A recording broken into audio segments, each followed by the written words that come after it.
به نام خداوندی بخشنده و مهربان.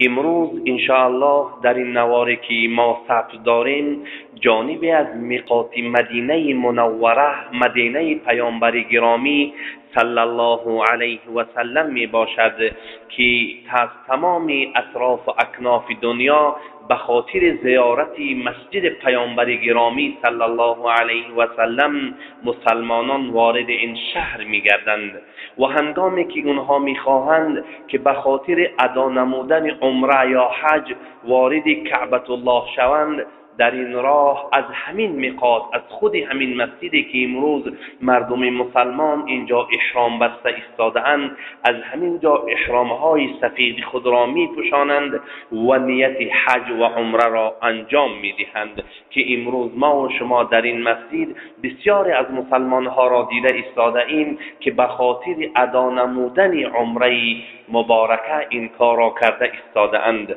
و هنگامی که پیامبر گرامی صلی الله علیه و سلم خود زنده بودند، از همین مکان حج و از همین مکان به خاطر ادا نمودن عمرهشان احرام بسته بودند. و بعد از پیامبر خدا خلیفه اول رسول الله حضرت ابوبکر صدیق رضی الله عنه و بعد از او امیر المؤمنین عمر ابن خطاب رضی الله عنه و بعد از آن با همین ترتیب خلیفه ها و امیرهای مؤمنان و همه علمای اسلام از همین منطقه اگر می گذشتند احرامی بستند تا که ادای عمره خود نمایند. و بر همین ترتیب و پیروی از سنت رسول اکرم صلی الله علیه و سلم امروز مسلمانان از تمام اطراف و اکناف دنیا به خاطر زیارت می آیند بر این مدینه و هنگامی که می خواهند که عمره نمایند از همین مسجد که امروز ما و شما از بیرون و درون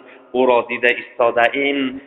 عمره به خاطر عمره احرام می‌بندند. و این یکی از میقات‌هایی هست که پیامبر گرامی صلی الله علیه و سلم برای اهل مدینه و برای کسی که از همین راه به سوی زیارت کعبة الله می‌رود تعیین کرده است. و همچنانی که به سهم شما میخواهم برسانم که دیگر میقات‌هایی هست که با نام قرن المنازل و جحفه و یلملم و ذات ارق که دیگر نامها دارند و مردم دیگری که از اطراف